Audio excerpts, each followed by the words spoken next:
Lights out. Everybody. It is later than you think.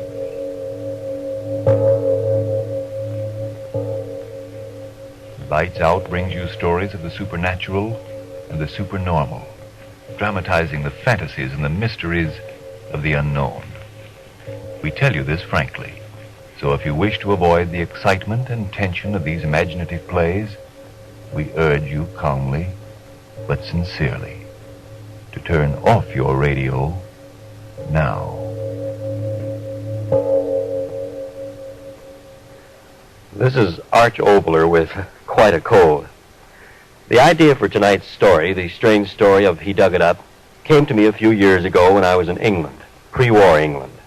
I lived in a hotel overlooking a peaceful garden, and looking down into that bit of quiet, I strangely thought of death. But first, Frank Martin with a word. If you're thin and jittery, run down and always tired, if you envy your peppy, popular, successful friends and wonder what they've got that you haven't got, why, maybe it's only more vitamin B and iron. Yes, today thousands may suffer from deficiencies of these vital substances. Yet when you need them, there's such an easy way to get more of them. Simply take ironized yeast tablets. They're the famous two-way tonic that gives you both vitamin B and iron. So, when you need them, ironized yeast helps two ways to step up your weight and pep and sparkle, your enjoyment of life. Jot that name down now. Ironized yeast tablets. And now? Lights out. Everybody.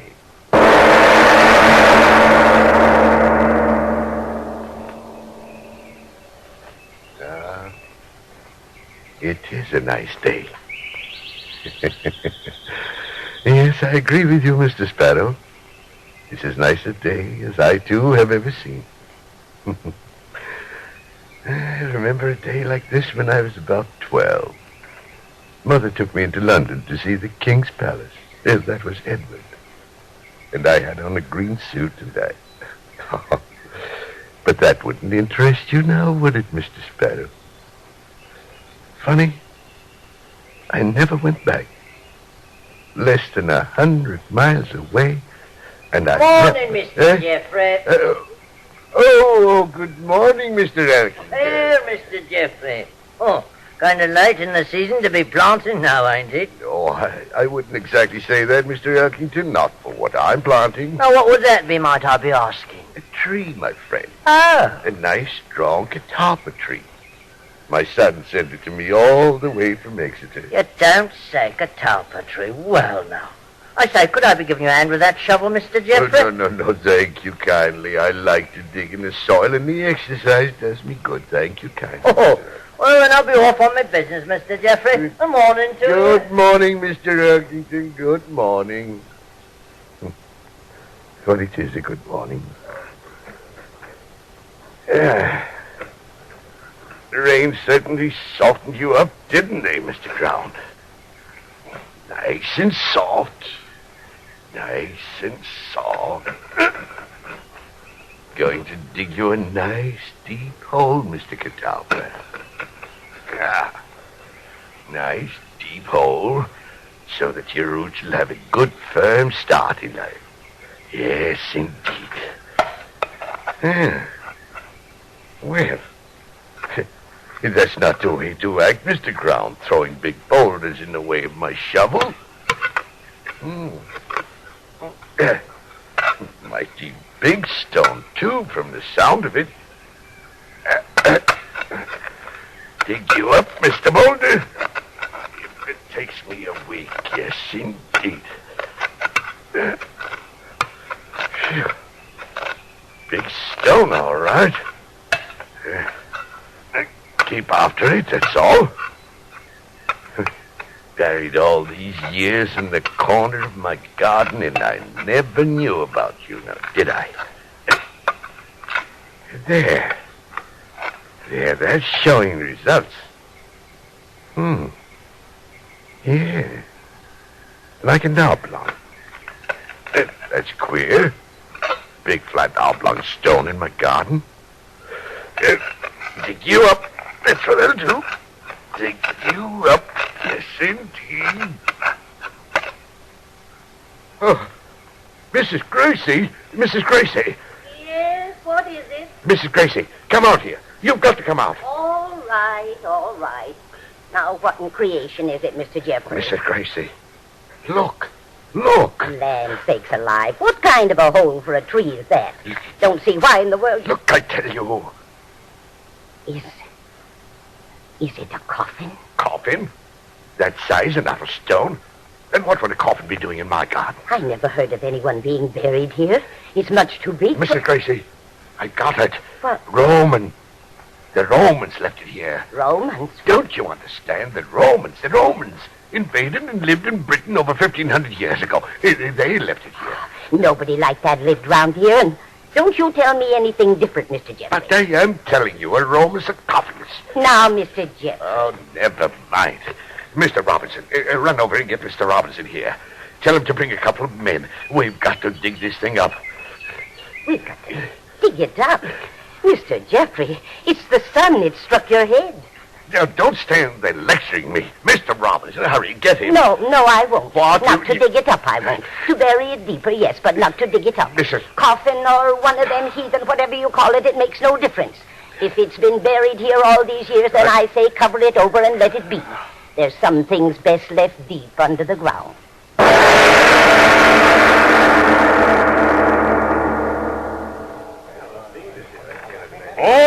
All right, men, are you ready with the ropes? Ready, Mr. Robinson. Right you are. How about you, Joe? All ready, Mr. Robinson. Good. Now, when I give the signal, 1, 2, 3, you on that side of the rope pull, while you on the other side work on the block and tackle.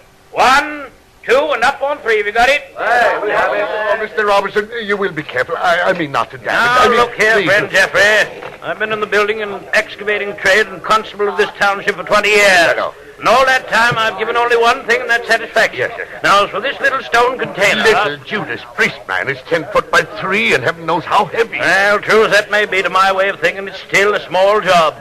If you're worried about my damaging it, you're free to call in one of my competitors. No, Mr. Robinson, I want you to handle the matter. Oh, yes. All right, then stay clear, and I'll give the order. Now, wait. If you please, Mr. Robinson, wait. Eh? That housekeeper of mine, Mrs. Gracie, she wouldn't want to miss the doings, and I don't know where she's gone off to. If now, you'd only Mr. wait... Jeffrey, I'm a busy man, so if you'll just stand aside. No, please. All right, men. Now, don't pull till I give the signal. 1, 2, 3, up with it. Up. Easy there, Joe. Bring those ropes over the left. Up with it. Up with it. Steady there. Not too fast, you fool. Stand the ship is ready to put under it. Easy now, Joe. No, don't swing it too high. Not too high. Are you deaf?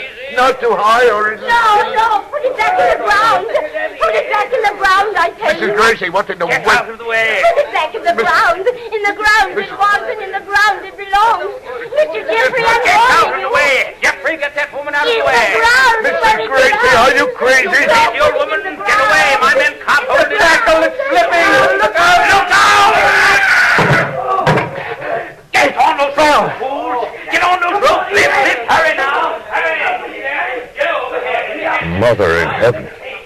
It fell right on top of her. Coffin fell right on top of her. Oh, Mrs. Gracie.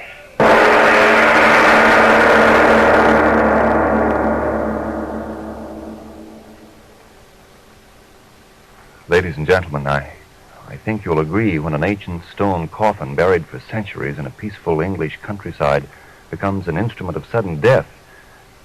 Well, it's time for a deep breath and let our well-stretched imaginations move back into hope again as we turn our thoughts to something that perhaps is your problem. Could this be you saying to your children, Listen, you kids, I'm tired. This war job has got me down. Now keep quiet, you hear me? Oh, Joe, don't be so cross to the children. Come eat your good supper and you'll feel better. Cross? Who's cross? I'm tired, I tell you. I'm too tired to eat. I'm too tired to sleep. All I ask is a little peace, and you keep my nerves on edge with your nagging. No wonder I'm getting thin as a rail. Oh, now, mister, don't be so quick to blame your family or your job. Maybe all that's to blame is vitamin D and iron shortage. You say you're thin and tired and jittery? Well, when you don't get enough vitamin B from the food you eat, you may lose your appetite. You may eat so poorly that you lose weight and lose your pep.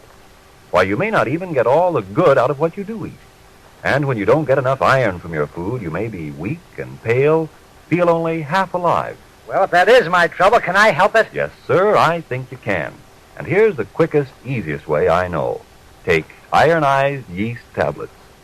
They're the famous two-way tonic that gives you both vitamin B and iron, yet they cost but a few pennies a day. And these pleasant little tablets are an absolute cinch to take.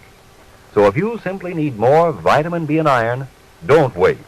Start taking ironized yeast tablets right away, tonight. Then see if pretty quick you aren't saying, Boy, oh boy, I feel swell. Tired? Jittery? Not me. Not put on pounds. That ironized yeast sure is great stuff. Now, back to Lights Out and our story of He Dug It Up. The stone coffin has fallen, and the old housekeeper is dead.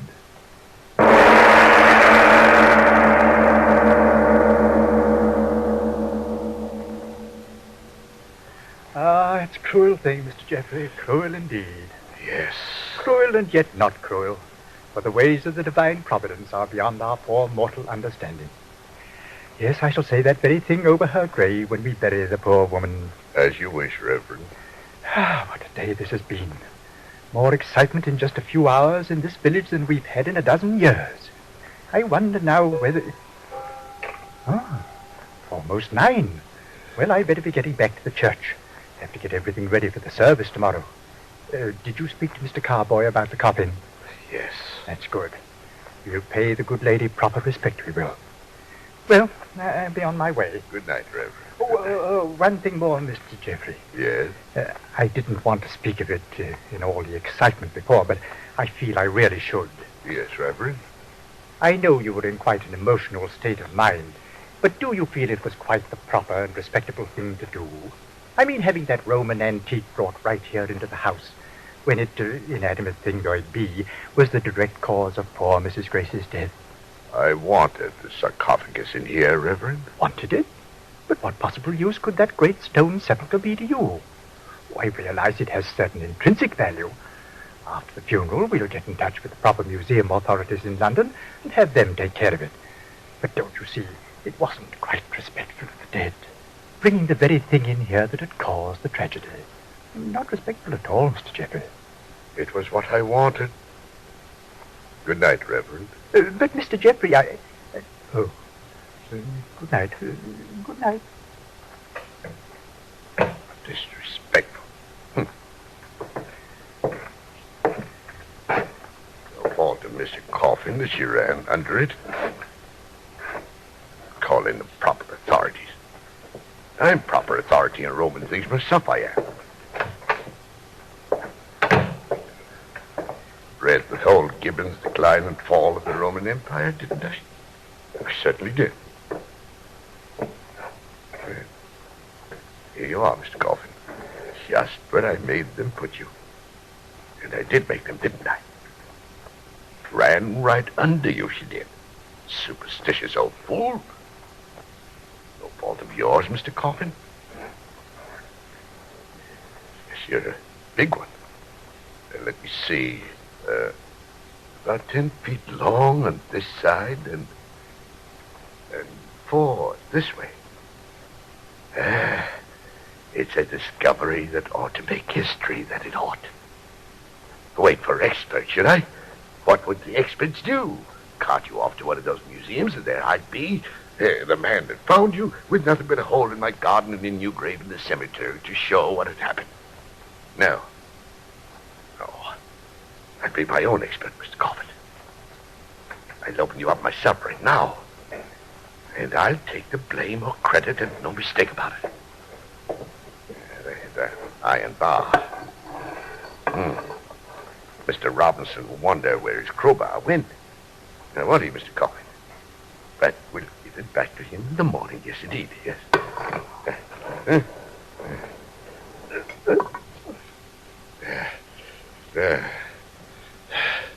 Got you wide open enough to look inside now, haven't I? Experts. I'll show them.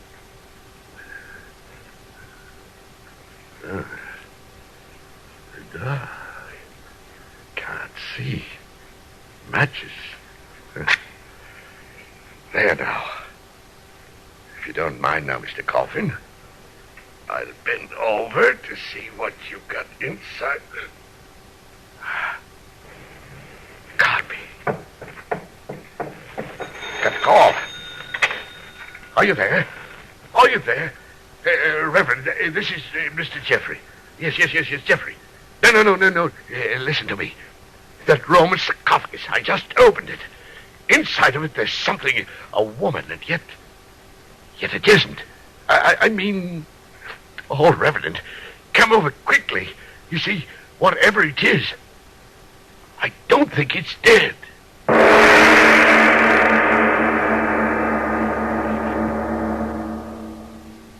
dear Mr. Jeffrey, you must listen to me. I'm a person of understanding, of judgment. I say leave it alone. Don't go near the thing until they get here. Now, I phoned Dr. Thompson at the British Museum. He's an expert, a qualified expert. Expert. There you go, experting again.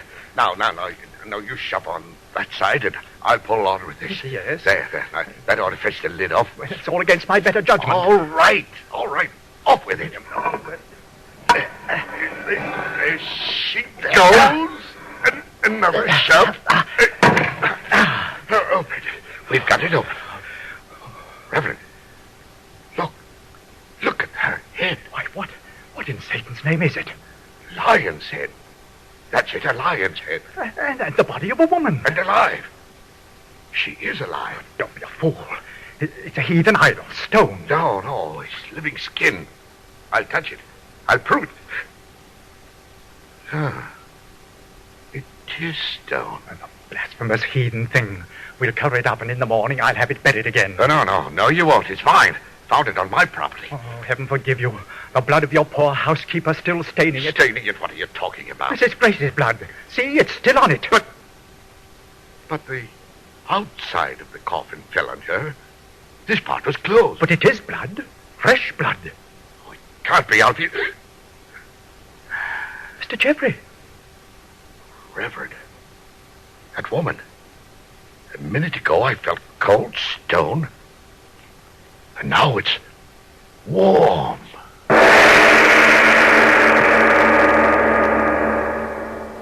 Constable, can't you walk any faster? Oh, it'll wait, Reverend. Whatever it is, it'll wait. But I tell you, he acted like a madman. Practically threw me out of the house bodily because I persisted. Now, wait a minute, Reverend. Begging your pardon, wait a minute.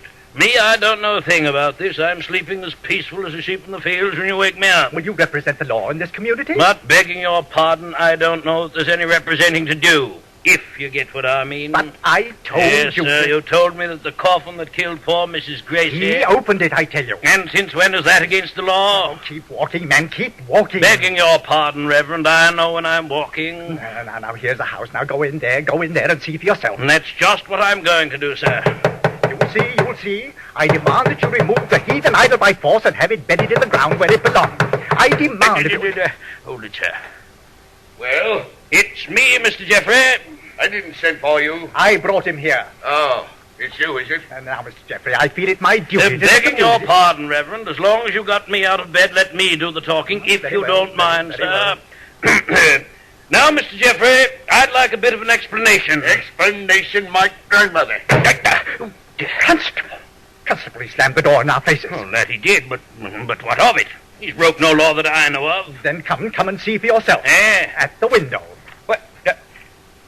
Glory be. I see the thing now. It can't be alive. I don't know. Stone, and yet it was warm to the touch. It better not be alive. Why do you say that?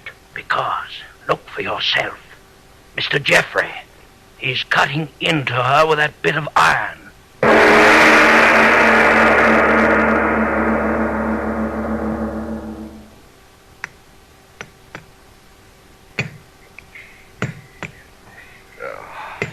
It was good of you to come in and help me, Mr. Elton. I'm right glad to be of service, I am. I'm glad to be of service, but this is devilish hard rock. Yes, it is. But we've got to break the statue open, Mr. Elkington. We've got to. If you say so. Oh, those fools, the constable and the reverend, they'll be back soon with some new ideas about getting into the house now, won't they? I suppose so. But they won't stop me. They won't. I've a chance to do something before I die. To make a big discovery, I tell you. They won't stop me. We'll have the statue cut open before they get here now, won't we, Mr. Elkington? We'll try, I will try. Yes. Cut it open and note the secret. Something that keeps that stone warm as if it were flesh. That'll be a wonderful discovery now, won't it? Oh, that it will. Faster, Mr. Elkington, faster. I'll try. Crikey, this stone is so hard. They mustn't stop us. No.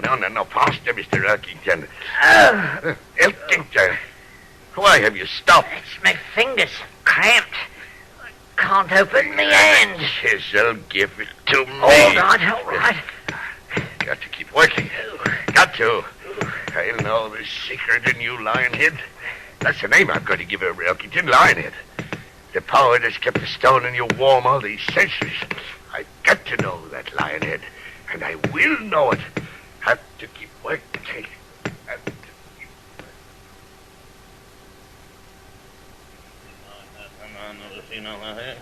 Now, Reverend, you can drive a man too far. I tell you... No, Constable, now we'll tell you. For 24 hours you've been telling the people of this community that the law won't permit you to do this and the law won't permit you to do that. Hell, it won't. But we tell you we won't stand by and permit one of our citizens to indulge in heathen madness and not do something about it. Am I right, gentlemen?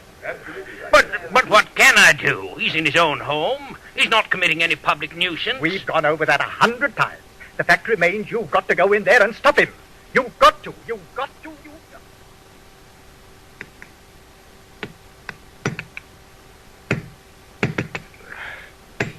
the hardest stone in the world.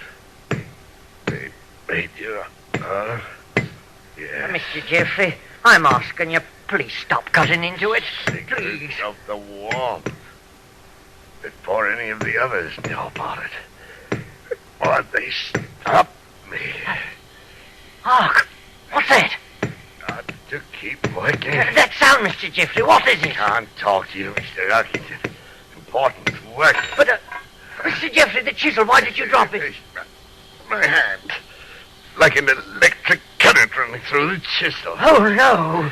No, just a weariness in my muscles. Pick up the chisel. Yes. Go on. Yes. I think I'm going now, Mr. Jeffrey. No, you stay where you are. You stay there.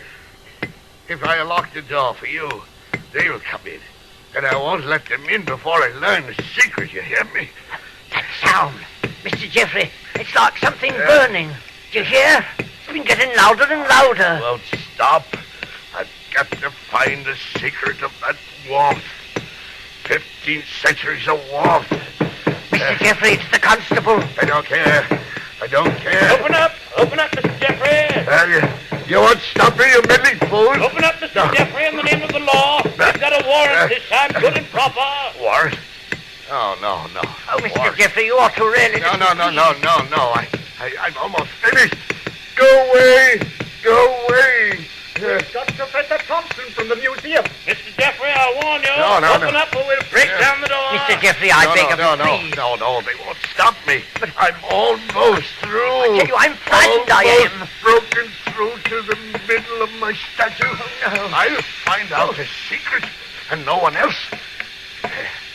There. The chisel's breaking through. It's hollow. Breaking through. In a second, I'll know. Somebody help! Jeffrey! What, Mr. Jeffrey? He's on fire! He's on fire!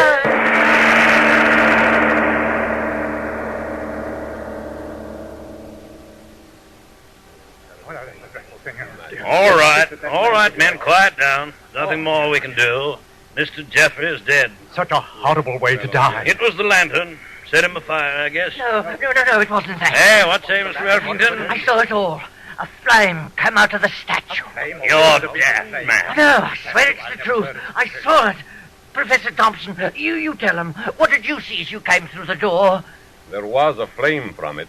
What really mean? But how can that be? Flame from a statue? And the Romans went down to Egypt. Professor, tell us, what is it? What is this statue? The lioness-headed goddess Sekhmet. Well? And they worshipped her as the goddess of fire.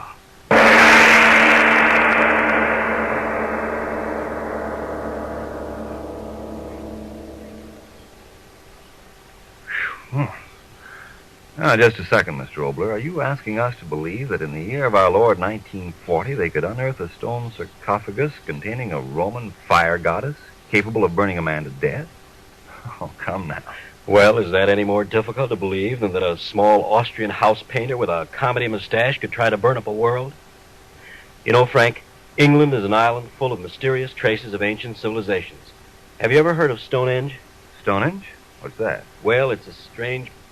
But I'll tell you about that in just a moment. And ladies and gentlemen, I'll take that moment to remind you, if simply because of vitamin B and iron shortage, you're unattractively thin and nervous, unable to eat or sleep as you should, seldom feeling really peppy and alive, then for your own sake, try ironized yeast tablets. They cost but a few pennies a day. What's more, they're sold on a money-back basis. Listen, if you don't quickly begin to eat and sleep better, to feel much stronger and livelier, and if you're not convinced that ironized yeast will help you gain pounds of brand new flesh, the cost of the first bottle will be refunded to you in full by Ironized Yeast, Box IY, Rahway, New Jersey. Just be very sure you get the one and only ironized yeast, with IY on the package and on each tablet.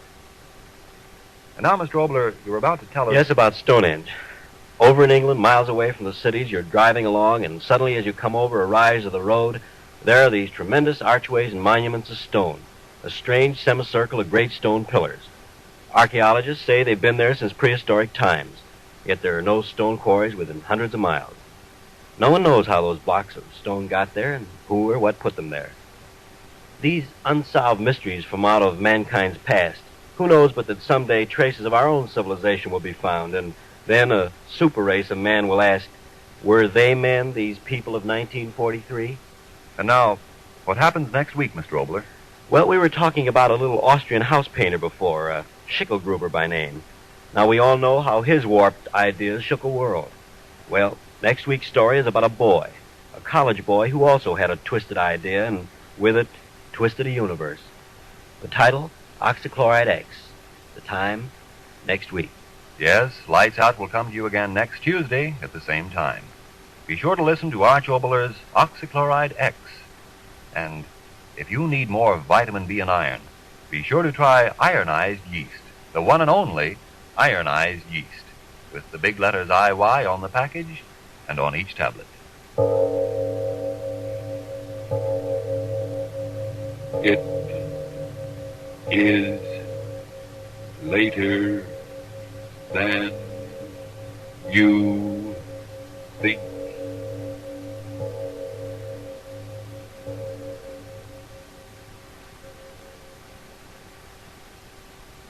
A smooth, comfortable shave. That's what you want from a shaving cream. And, brother, that's what you get with Molay Brushless Shaving Cream. Molay forms a protective film between your skin and your razor. Gives your razor something to ride on. Helps guard your face against nicks and cuts. The result?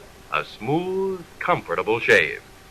So get Molay, M-O-L-L-E, Molay Brushless Shaving Cream. This is the Columbia Broadcasting System.